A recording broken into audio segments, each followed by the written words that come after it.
I never thought I'd find myself standing alone in the rain outside a luxury resort, watching my husband drive away with his family while trying to hold back tears. But let me start from the beginning. My name is Emma Chin, and this is the story of how my mother-in-law's cruelty led to the most unexpected revelation of my life. Growing up, I learned early that money didn't define a person's worth. My parents owned a small bookstore in a quiet neighborhood of Boston. We weren't rich, but we were happy. They taught me the value of education, hard work, and most importantly, treating everyone with kindness regardless of their status. Those lessons would prove invaluable later in my life, though not in the way I expected. I met James Mitchell during my final year of college. He was charming, ambitious, and seemed different from the entitled rich kids who populated our prestigious university. While I was there on a scholarship, working part-time at the campus library, James came from old money, something I didn't realize until much later. Our romance was like a whirlwind. Coffee dates turned into long walks around campus, study sessions became dinner dates, and before I knew it, we were inseparable. James never made me feel less than him despite our different backgrounds. In fact, he seemed to admire my work ethic and independence. "You're not like other girls, Emma," he would say, his blue eyes twinkling. "You see the world differently." The first crack in our perfect romance appeared when it was time to meet his family. I'll never forget that first dinner at the Mitchell mansion. The moment I walked through those imposing double doors, I felt like I'd entered another world. Victoria Mitchell, my future mother-in-law, stood at the top of the grand staircase like a queen surveying her kingdom. Her perfectly coiffed silver hair and designer dress screamed old money. But it was her eyes that made me shiver. Cold and calculating, they seemed to strip away my carefully chosen outfit and see the bookstore owner's daughter underneath. "So," she said, her voice dripping with fake sweetness, "this is the scholarship student James has been spending time with." That night set the tone for our entire relationship. No matter what I did, no matter how hard I tried, I was never good enough in Victoria's eyes. When James proposed 6 months later, her disapproval became even more apparent. "Really, James," I overheard her saying one day, "there are so many suitable girls from good families. What will people say?" But James stood firm, and we got married in a beautiful ceremony. Though Victoria managed to make her disappointment known in every detail she controlled. "At least let me plan the wedding," she had insisted. "We need to make it presentable." The years that followed were a delicate balance. James's work as a corporate lawyer kept him busy, and I threw myself into building my own career, working my way up from junior editor to senior editor at a prestigious publishing house. Victoria took every opportunity to remind me that I didn't belong in their world. Which brings me to last week, when James announced we'd been invited to join the annual Mitchell family vacation at the prestigious Aurora Grand Resort and Spa in the Berkshires. "It'll be different this time," James promised, seeing my hesitation. "Mom's been better lately, and it's a chance for everyone to bond." I wanted to believe him, I really did. So I packed my bags, took time off work, and tried to stay positive. The resort was everything you'd expect from a place where rooms cost more per night than some people's monthly rent. Marble floors, crystal chandeliers, and staff who seemed to materialize out of thin air to cater to every whim. Victoria had booked several luxury suites for the family, herself and James's father Richard, James's sister Patricia and her husband, and one for us. The first day actually went surprisingly well. We had a family dinner in one of the resort's exclusive restaurants, and Victoria even complimented my dress. Though she couldn't resist adding, "It's amazing what they can do with department store fashion these days." The real trouble started the next morning. I was sitting by the pool, reading a manuscript for work, when I overheard Victoria and Patricia talking at the nearby cabana. "Did you see what she's wearing?" Patricia's voice carried clearly across the space. "That swimsuit looks like it's from Target." Victoria's reply made my blood run cold. "Don't worry, dear. I have a plan to fix this embarrassment once and for all." I should have known then that something was coming, but I didn't expect it to happen at dinner that night. Victoria had arranged for us to eat at Les Ciel, the resort's most exclusive restaurant. As we were being seated, she made a show of looking at my outfit, a simple but elegant black dress. "Oh dear," she said loudly enough for nearby tables to hear. "I'm so sorry, Emma. But this restaurant has a strict dress code, designer attire only. Perhaps you could eat in the casual dining room instead." I felt my face flush as heads turned toward our table. My dress is perfectly appropriate, I said quietly, trying to maintain my dignity. Victoria's eyes gleamed with malice. James, darling, surely you see that Emma is out of her element here. This is a family tradition, and some people simply don't understand our standards. I looked at James, waiting for him to defend me. He shifted uncomfortably in his seat, looking between me and his mother. Maybe Mom has a point, Emma. We don't want to make a scene. His words hit me like a physical blow. 5 years of marriage, and he still couldn't stand up to his mother. I stood up slowly, my hands shaking. I see, I said, my voice barely above a whisper. Well, I wouldn't want to embarrass anyone with my presence. Victoria smiled triumphantly. Perfect. James, why don't you help Emma pack her things? She can take a cab back to the city. We'll enjoy the rest of our family vacation properly. I waited for anyone, to object. Patricia smirked. Her husband suddenly became very interested in his menu, and Richard, my father-in-law, just sighed and looked away. As for James, he just sat there, avoiding my eyes. That's how I found myself standing in the rain outside the resort, watching James drive away after helping me with my bags. He had mumbled something about calling me later, about how I should understand that family traditions were important, about how maybe next year would be better. I was about to call for a cab when a sleek black car pulled up, and a distinguished-looking man in his 60s stepped out, holding an umbrella. Miss Chen, he said, looking concerned. I'm Robert Sterling, the owner of Aurora Grand. Would you mind joining me for a conversation in my office? There seems to be a situation we need to discuss. Little did I know that conversation would change everything. As I followed Robert Sterling through the grand lobby, I couldn't help but notice how the staff's demeanor changed when they saw him. Their polite smiles transformed into genuine respect, and several even bowed slightly as we passed. Despite my emotional turmoil, I found myself curious about why the owner of such a prestigious resort would take an interest in my situation. His office was exactly what you'd expect from someone of his position. Elegant mahogany furniture, floor-to-ceiling windows overlooking the mountains, and walls lined with awards and photographs. But what caught my eye was a familiar face in one of the largest photos. My grandfather, Jonathan Chen, standing next to a younger Robert Sterling. Please have a seat, Miss Chen, Robert said kindly, gesturing to a plush leather chair. Or should I say, Ms. Jonathan Chen's granddaughter. I sat down slowly, my mind racing. You knew my grandfather. Robert's eyes softened with what looked like nostalgia. Knew him? Emma, your grandfather was my mentor and closest friend for over 30 years. He was also the original investor in Aurora Grand Resort. My hands began to shake as the implications of his words sank in. Grandfather had passed away 2 years ago, leaving behind a letter that I hadn't been able to bring myself to open yet. His last words to me had been cryptic. When the time is right, you'll understand your legacy. Robert reached into his desk and pulled out a thick folder. I've been waiting for you to visit, Emma. Your grandfather made me promise to explain everything when the moment was right. And after witnessing Mrs. Mitchell's behavior tonight, I believe that time has come. He opened the folder and began laying out documents. Your grandfather didn't just invest in Aurora Grand, he was the majority shareholder. When he passed away, his entire 60% ownership of the resort chain transferred to you. The room seemed to spin.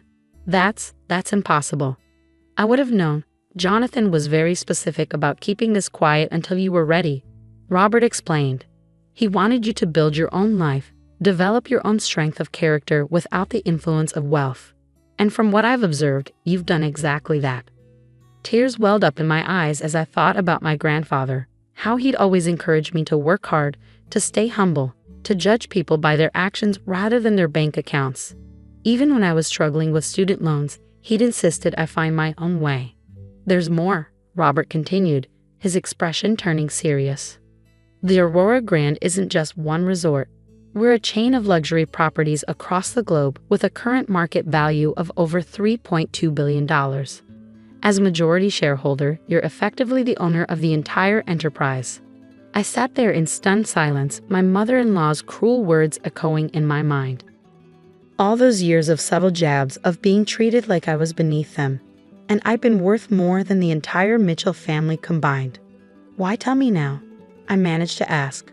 Robert's face hardened slightly. Because I've watched Mrs. Mitchell humiliate you in my resort, your resort, and I cannot stand by any longer. Your grandfather built this place on the principles of treating everyone with dignity and respect, regardless of their perceived status. What happened tonight goes against everything we stand for.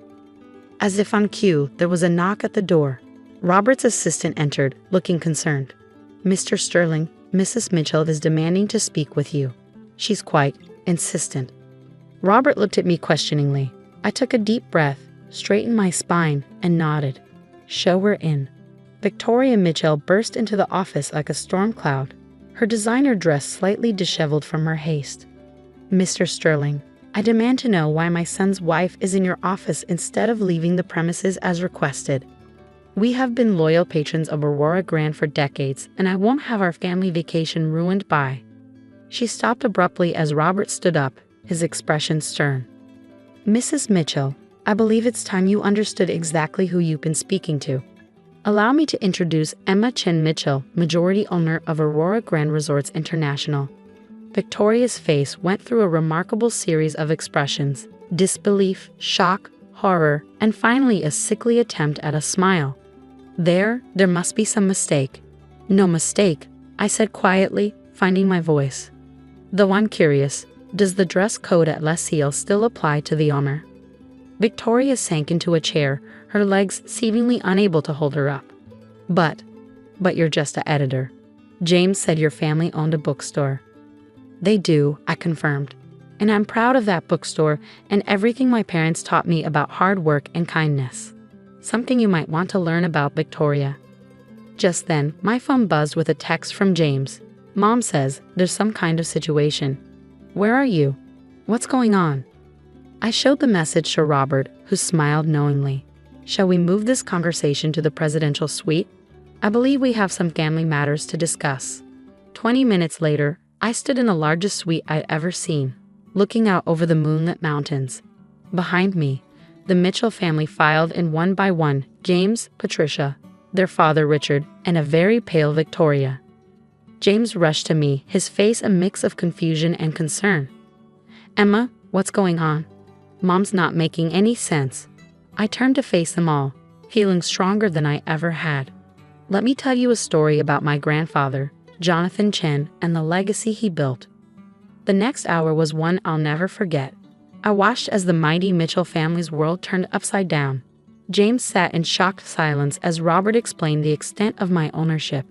Patricia's smirk disappeared entirely when she learned that her favorite vacation spots in Aspen and the Maldives were also part of my portfolio. Richard, interestingly, just nodded as if something finally made sense. But it was Victoria's reaction that truly surprised me. As the truth sank in, she didn't rage or try to backpedal. Instead, she did something I'd never seen before. She cried. All these years, she whispered, more to herself than anyone else. All these years I've been treating you like I was beneath you. I finished for her. Like I wasn't good enough for your son, your family, or your precious social circle. James finally found his voice. Emma, I don't know what to say. Why didn't you tell me? I turned to him, feeling a strange mix of love and disappointment. I didn't know until tonight. But would it have made a difference, James? Would you have stood up to your mother if you'd known I was wealthy? Because if money is what it takes to earn respect in this family, then we have bigger problems than I thought. The room fell silent as my words hung in the air. Even Victoria stopped crying, looking at her hands as if seeing them for the first time. Robert cleared his throat. I'll leave you to discuss this as a family. Emma, we can meet tomorrow to go over the details of your position on the board. As he headed toward the door, he paused and turned back.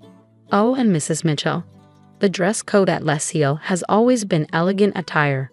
We've never had a designer-only policy. We don't believe in discriminating based on labels, something your daughter-in-law's grandfather insisted upon when he founded this resort. The door clicked shut behind him, leaving me alone with the Mitchells and the weight of everything that had just been revealed. What happened next would either break this family apart forever or force us to rebuild on a foundation of genuine respect and understanding. Looking at their shocked faces, I realized the true value of my grandfather's legacy wasn't in the billions of dollars or the luxury resorts. It was in the lesson he'd wanted me to learn and now teach. True worth isn't found in a bank account or a designer label. but in how you treat others when you think they have nothing to offer you. The real question was, were the Mitchells ready to learn this lesson? The silence in the presidential suite stretched on for what felt like hours. James was the first to break it, running his hands through his hair. A nervous habit I come to recognize over our years together. "I've been such a fool," he said quietly, his voice thick with emotion. "All these years watching Mom treat you like this, and I let it happen." Victoria stood up suddenly, smoothing her designer dress with trembling hands. "I should go. Clearly, I've made quite enough of a mess tonight." "Sit down, Mother," James said with unexpected firmness. For the first time in our marriage, I heard him speak to her without that underlying note of deference. "We're going to have this conversation as a family. All of it." Victoria sank back into her chair, looking smaller somehow without her usual air of superiority. Patricia, who had been uncharacteristically quiet, spoke up. "So all this time, while we were judging you, looking down on you," she laughed, but it wasn't her usual mocking laugh. "God, we must have looked so ridiculous to you." "I didn't know," I reminded her, "about any of this. And that's the point, isn't it? You treated me badly because you thought I was poor. Would it have been okay if I actually was?" Richard, who had been silent until now, cleared his throat. "No," he said simply. "No, it wouldn't have been." He turned to Victoria, and for the first time, I saw real anger in his eyes. "This has gone on long enough, Victoria. What you did tonight, what you've been doing for years, it stops now." Victoria looked at her husband in shock. "Richard, I let this happen too," he continued. "I stood by and watched you torture our daughter-in-law because, what? She didn't come from money, because her parents own a bookstore instead of a hedge fund." He stood up and walked to the window, his shoulders tense. "My father was a janitor, Victoria, or have you forgotten that?" The room fell silent again. I'd never known this about Richard. It had never come up in all our family gatherings. Victoria's face went pale. That's different," she stammered. "How?" Richard turned back to face her. "How is it different?" "I worked my way up, built our fortune from nothing, just like Emma's grandfather did. But somewhere along the way, you forgot what it means to value people for who they are, not what they own." James moved to sit beside me on the plush sofa, taking my hand in his. "Emma, I know saying sorry isn't enough. I failed you as a husband. I was so caught up in trying to please Mom, in maintaining family harmony, that I forgot my first duty was to you." I squeezed his hand, feeling tears well up in my eyes. "You did fail me, James. Every time you stayed silent, every time you told me to just ignore it or keep the peace. It hurt. It hurt so much." Victoria made a small sound, almost like a sob. "I did that. I made my own son hurt his wife because of your prejudice. I finished for her. Your need to feel superior. Your belief that money and status are what make a person worthy of respect." Standing up, I walked over to where Victoria sat and knelt in front of her chair, looking into her eyes. "Do you know what my grandfather taught me, Victoria? He taught me that true class isn't about how much money you have or what brands you wear. It's about how you treat people, especially people you think can't do anything for you." Victoria's carefully made-up face crumpled. "How can you even look at me right now, after everything I've done?" "Because I choose to be better than what you taught your children," I said quietly. "Because holding on to hate only hurts me in the end." Patricia stood up abruptly. "I need to apologize too. I followed Mom's lead, treated you horribly, and for what? Because it made me feel important. God, I've been awful." The night stretched on as we talked, really talked, for the first time in 5 years. There were tears, confessions, and painful truths laid bare. Richard shared stories about his humble beginnings, about falling in love with Victoria when she was a debutante and he was just a young man with big dreams. James talked about his shame at never standing up for me, his fear of disrupting the family dynamic. As dawn began to paint the sky in soft pinks and golds, Robert Sterling returned to the suite with breakfast and a stack of documents. "I hope you don't mind," he said, smiling warmly, "but I thought we might want to discuss the future over some food." Over croissants and coffee, Robert explained more about my grandfather's legacy. The Aurora Grand wasn't just a chain of luxury resorts. It was built on a foundation of ethical business practices, employee welfare, and community support. "Your grandfather believed that luxury shouldn't come at the cost of humanity," Robert explained. Every resort has a program to support local communities. We hire locally, provide education and training, and ensure that our success lifts up everyone around us. Victoria listened intently, and I saw something change in her expression. I would like to learn more about these programs, she said softly. Perhaps I could help.